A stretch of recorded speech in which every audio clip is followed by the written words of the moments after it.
I'm a bad motherfucker.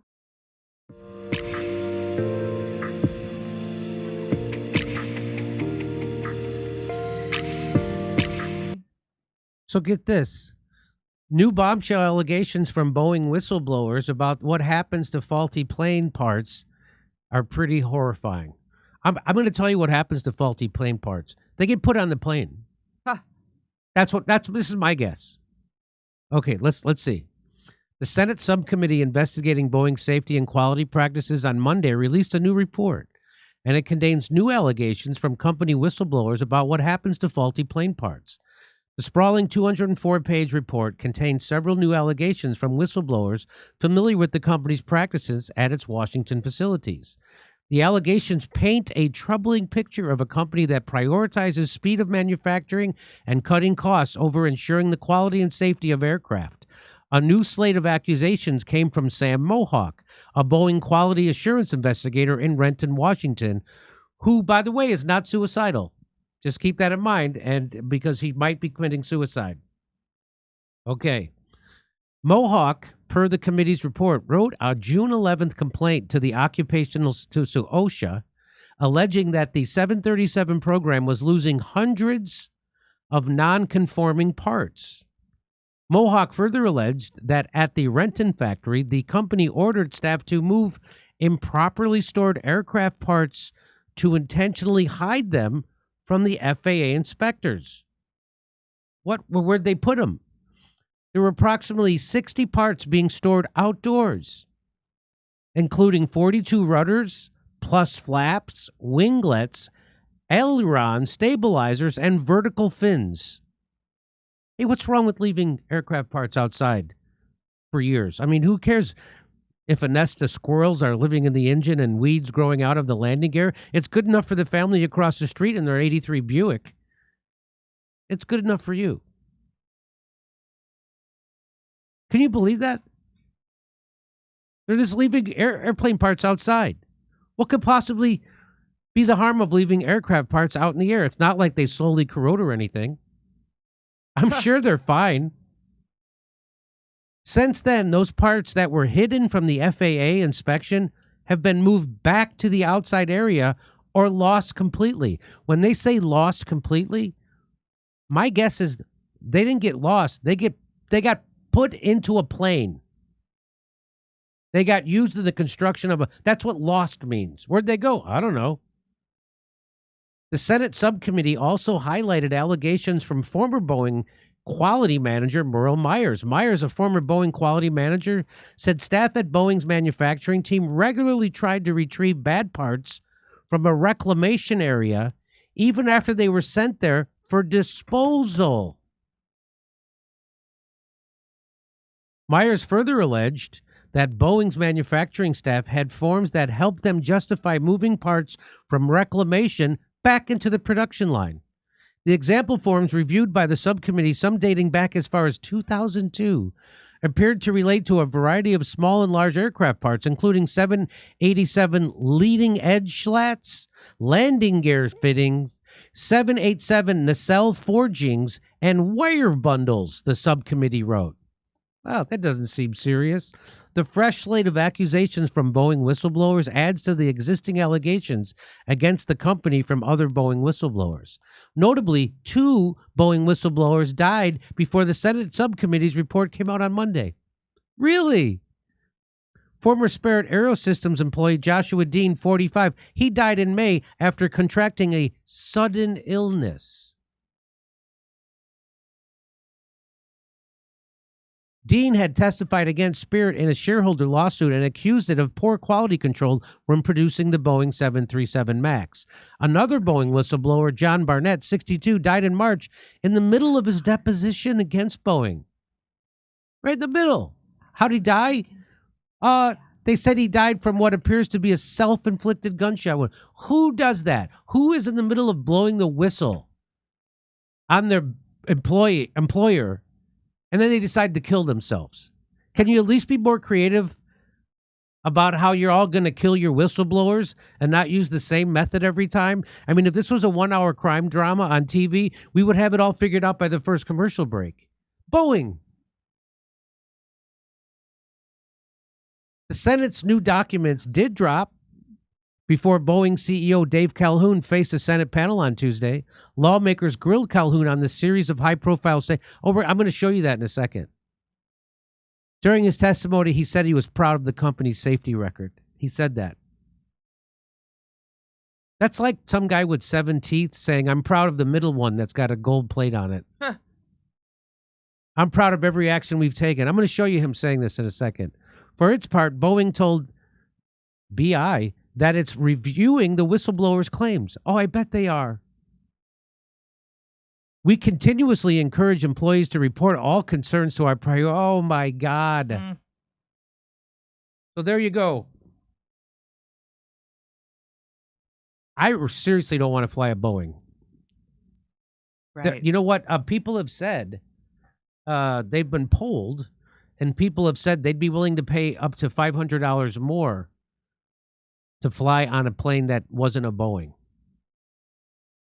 I feel the same way. Okay, over to Steph. All right.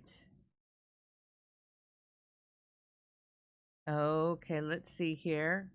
Hey, everybody who's waiting to come on for Premium Streamium, you can see that Jimmy's wrapping up. Is this going to be your last story, you think? This is Jimmy's last story, so it won't take that long. We'll be right with you, Premium Streamium, folks. So here, all right, back to Jimmy. So here is the CEO of Boeing, which the whole company has been putting bad airplane parts, hiding on their planes, hiding stuff from the FAA inspectors. They've had whistleblower after whistleblower after whistleblower, and 2 of those whistleblowers died right before they were supposed to give testimony. Isn't that something? One got shot, self-inflicted gun wound. Really?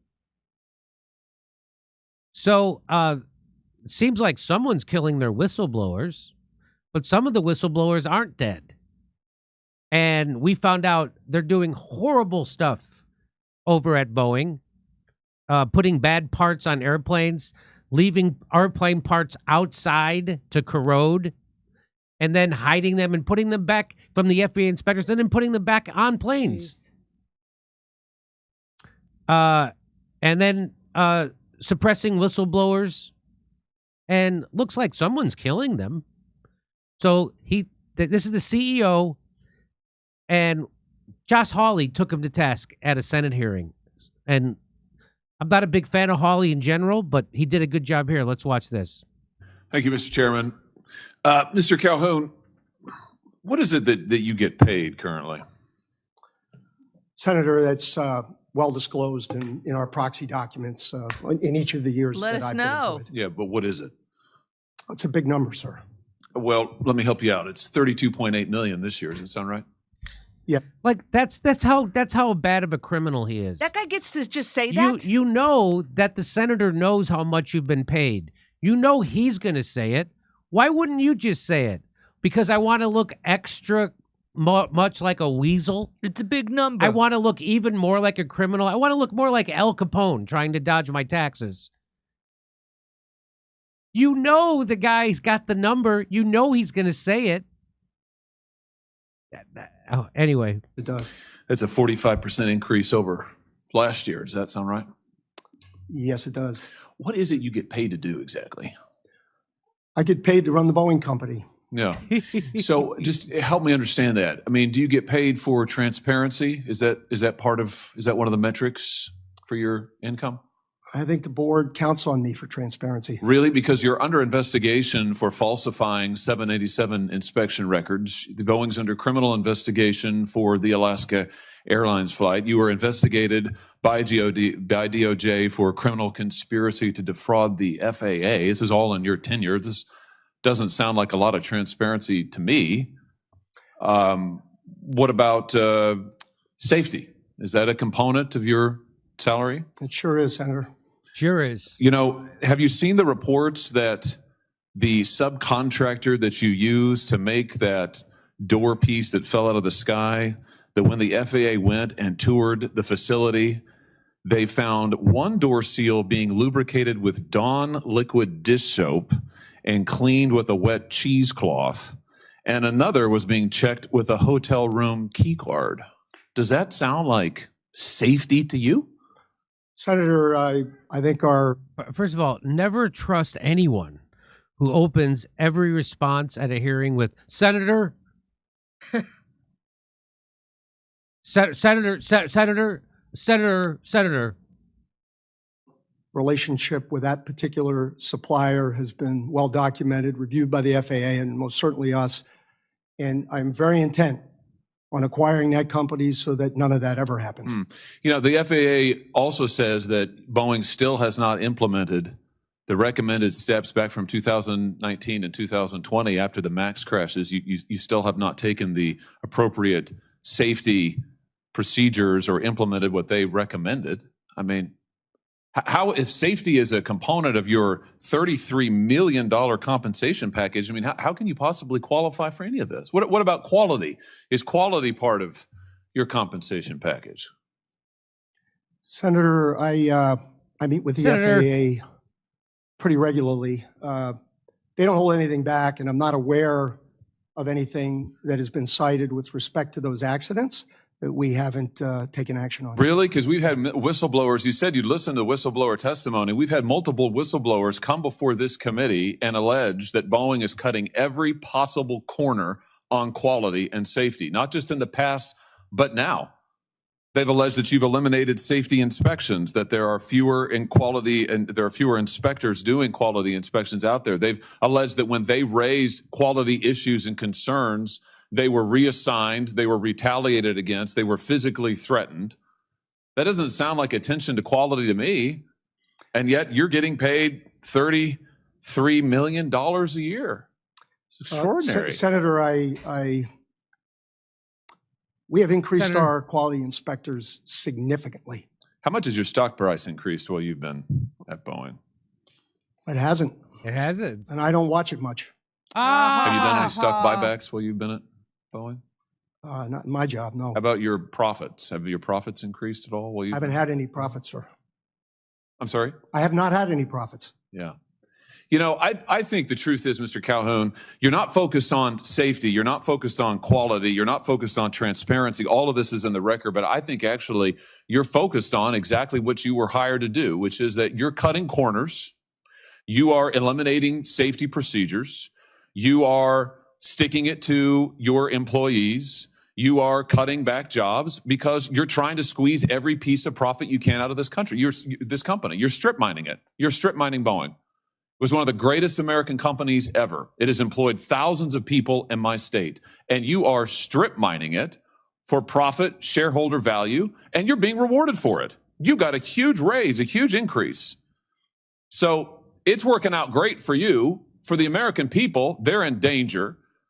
For your workers, they're in peril. For your whistleblowers, they literally fear for their lives, but you're getting compensated like never before. Don't you think maybe your priorities are misplaced here? I mean, don't you think maybe it's time to get back to focusing on making quality planes and paying your workers well and taking care of the little guys who got you to where you are? That's not a rhetorical question. Senator, Senator. I don't recognize any of the Boeing you described. And I want to assure... You don't recognize the Boeing that has airplanes falling out of the sky, that has had 2 Maxes crash, that has had pieces of doors fall out of the sky, that have had whistleblowers come before. They've sat right where you have sat and told us, these are your employees who have told us that when these are the engineers, by the way. Are you an engineer? I'm not, sir. Yeah, they are. Yeah. And they have said that they're not listened to, that they're retaliated against, that they're threatened. That's the reality of Boeing today. That's your company that you have created. Now, I don't recognize it either from the company it used to be decades ago, but under your leadership, that's what Boeing is, and you're being rewarded for it handsomely, handsomely. Don't you think there's something wrong with that? No. Why haven't you resigned? Senator, I stand by what I said, and I want to assure the great employees in your state that that is not the way we operate the company, and it never will be. And if you would like my chief engineer to talk about what he sees. No, I want to hear from you, because what I hear from you is a lot of this team does that and that team does that, and I listen to the whistleblowers, but I don't meet with them. And I've heard about all this stuff that you Congress have meddlesomely asked for because the public wants to see it. Gosh darn them, but you actually haven't supervised any of it. I've heard that. It's a lot of it's this, it's that, it's this, it's that. But meanwhile, you're getting paid a heck of a lot of money. It's unbelievable. If anybody's coming out of this deal good, it's you. Why haven't you resigned? Senator, I'm sticking this through. I'm proud of having taken the job. I'm proud of our this safety record, and I am You're proud of very this safety proud record. of our Boeing people. You're proud of this safety record. I am proud of every action we have taken. Every action you've taken. Yes, sir. Wow. Wow. There's some news for you. Well, behind you can't see it. Behind you, the folks are showing pictures of the people who are the victims of your safety record. I think we can all see them. And I think the American public, when they fear to get on their airplanes, they understand your safety record. And frankly, sir, I think it's a travesty that you're still in your job. Okay, well done, Thank you, Josh. Mr. Chairman. Well, Mr. well done, Josh Hawley. That's all I can say. And nothing's going to happen to that guy because they own the politicians, the people. But and Russ Dobler made this point the other day that if they actually do an investigation, I mean, in a criminal one, what will happen? And people won't want to fly Boeings anymore at all. And then what happens to the tourist industry? What happens to the airline industry? What happens to the... So they were supposed to be criminally prosecuted. They had a sweetheart deal. And that if they agreed to make these adjustments and changes in their safety protocol, they wouldn't be criminally prosecuted. And then that Dore flew off that Alaska Airlines plane, and that wrecked that deal. So now they are supposed to be criminally prosecuted. Are they going to be? I say they're not going to be. Guy makes $33 million a year. $33 million a year. You know how much that is? That's Rachel Maddow money. That's $100,000 a day. That's how much money that is. Okay. Thanks for sticking with us for the show. We're going to go to Steph's going to read some super chats. And then we have a premium And then we have a premium streamium. Thanks for your support. All right, ladies and gentlemen, this will take a minute. Thanks for those of you who are waiting to come on for the premium streamium. Here we go, ladies and gentlemen. Horny Unicorn, thank you so much, Horny Unicorn. Much appreciated for your generosity. Purple Glue, much appreciated for your generosity. Mindrunner, come on, Jimmy. Those faulty Boeing jets are obviously cheap fakes like the ones used to make Joe Biden look feeble. Okay, deep fake there. Mindrunner. Sabad Norb, thank you for your generosity, Sabad Norb. Dwesleg, listen, if you want your viewers to understand what really happened on 9/11 and the neocon wars, bring on Ryan Dawson, hit him up on Twitter. I think it'll be a great collaboration. Thank you for the recommendation. I'll be sure to share that with the team. Bob 303, thank you for your generosity, Bob. Here we go. Let's see. This one is Seaweed. Thank you, Seaweed, for your generosity. And thank you, Chiliop. Come on, don't blame the politicians. They're just actors. If you think their wiring is bad in this season of America, you got to talk to the writers. Personally, I love some trash reality TV. Chiliop Hengelfrat, thank you so much for that. Let's see what this one is. Igor Tigor, thank you so much, Igor Tigor. And also Rose Naveau, thank you, Rose Naveau. And the deal is, ladies and gentlemen, we get too many, so we're only reading at this point. We read as many as we can, and at the end of the show, we stop reading. We really aren't reading the $1, $2, $3, $4 ones. We get so many of those, and we really appreciate your generosity. So $5 on up, it's just too much for our team at this time. And now, stay tuned for Premium Streamium. You know what to do if you're a Premium Streamium. And if you want to become a Premium Streamium member, you just go to our website and join. And $10 a month, you get the entire Premium Streamium. You get all the live streams in their entirety because we don't release all the clips, if you haven't noticed. All right, ladies and gentlemen, it's $10 a month or $5 a month for just the audio. Okay. We will be back on Monday. Next week, 26th, will be Candace Owens. July 1st will be James Corbett. Adios. Now go do something nice for somebody. Cha-cha. Let it fall in the neighbor's car. Okay. Look at that. Get the fuck out! Get the fuck out! Get the fuck out! It's fake! It's fake! It's fake! It's fake! I'm sorry.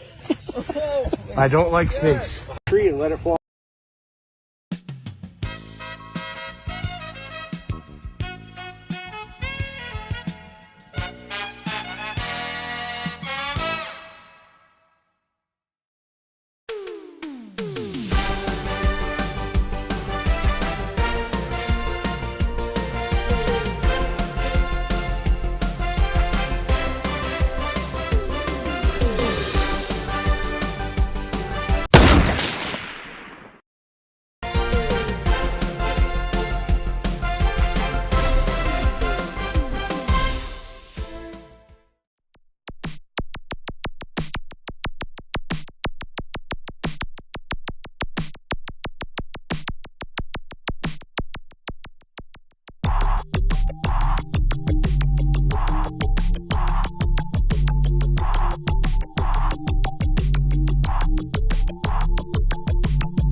Hey, thanks for checking out our YouTube channel. Subscribe by clicking on that button down there for more AM Joy and the rest of MSNBC. And click on any of the videos right here to watch the latest interviews and highlights. And you can get more videos from MSNBC for free every day with our newsletter. Just visit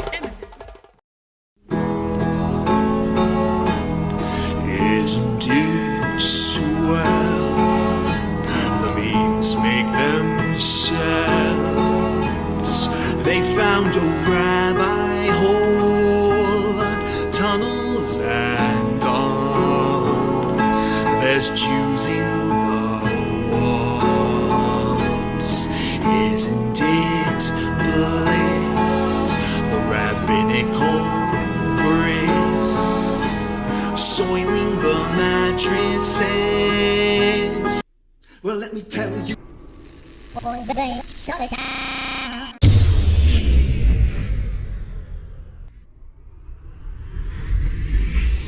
If I were Rabbi Shmuley and diddle diddle diddle digga digga diddle diddle dum, all day long I'd diddle little bums. If I were a Shmuley man, I'd peddle all my dildos, dreidel dildos, selling dildos with my daughter and her mum.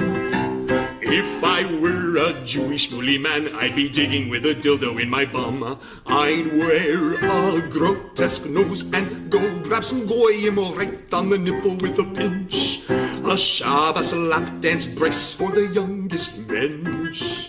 At this time, more than any other time, you know, revolution is necessary. It is necessary. Not only based on what has happened with the MOVE organization, you know, the babies that have been murdered, you know, MOVE adults that have been murdered, bombs being dropped on us, but past that to what is happening with all black people, so-called minority people, you know, money poor people. You know, this government, as has been said earlier, has waged war on us. But you know, something about us, particularly here in America, we don't really understand that. You know, we don't really know what war is. You know, for black people, for poor people, that people see as good, that they wasn't forced to do, that they didn't do to try to keep black people appeased, you know, and calm down so that black people wouldn't riot. A prison situation is a crystallized example of that. You can make phone calls in prison. They have movies in prison, but they don't have those things because they just want to be nice to prisoners. They have those things because they know damn well if they don't have, you know, people being able to contact their family, if they don't have, you know, facilities for people to sit there and watch movies, people are going to be frustrated, upset, and they're going to direct that frustration at them prison administrators, and they're going to have riots on their hands.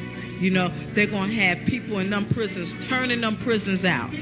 That's why they have movies. That's why they have access to phones the way they do. And a stop to it when we don't like it, or encouraging it when it's something that's in our interest. You know, we have to call the shots. The people have to take the reins of this system and start dictating, you know, what we need, what needs to be done. And, you know, taking the initiative to do it ourselves. We can't rely on this system. I mean, you know, don't people see what's happening? Every single confrontation that MOVE people have been involved in, every single issue, you know, oppression, economic issues, every single issue facing our people, you know, is something that can be dealt with very, very simply. All people got to do is make their wishes known. All people have to do is stand up and say, listen, we're not accepting that. Unity is the key. Unity is the key to revolution. Revolution ain't nothing to be afraid of. It ain't nothing to shy away from. Revolution, contrary to what officials, you know, this system and those backing the officials running the system, you know, want people to believe that revolution means violence, you know, means blood in the street. I'm saying it can get to that point, but it don't have to be violent. You know, when people come together and take a strong stand on an issue, this government don't have no choice but to listen. Where you think they get their authority from? They don't have no power, but they do have authority to do certain things. Where you think they get it from? They get it from us, from the people. You know, they get it from us accepting the things that they do to be done to stop it. Then you have some people who want to then turn around and say, yeah, well, you know, it's the best we have, and want to make excuses. The time for excuses is over. It's over. You know, every man, woman, and child has to be involved in this revolution. Not only has to be, but is, whether you want to be or not. I mean, our babies gave their lives for this revolution on May 13th. You know, men, women, and children were murdered. And not just moved babies, you know. What about all of the young men, women, you know, children 8, 9 years old shot down on the street by cops, you know, by drug pushers? I mean, you know, where do you think that mentality comes from? It comes from this system, from the mentality of this system of getting over, you know, making a quick buck, you know. I'm saying that's where that needs to be done to stop it. Then, you know, what I want people to really, really understand is that it's past time. It is past time for poor people, black people, you know, to realize that this system has failed you. It has failed you. You can't get nothing from it. And what people got to do is withdraw our support from it and start doing for ourselves. That's what we got to do. You know, how long are people going to sit back and beg, you know, this government to do what's right when for hundreds of years all you've gotten is a slap in the face? All you've gotten is this government kicking your ass. That's all. That's all black people have ever gotten from this government.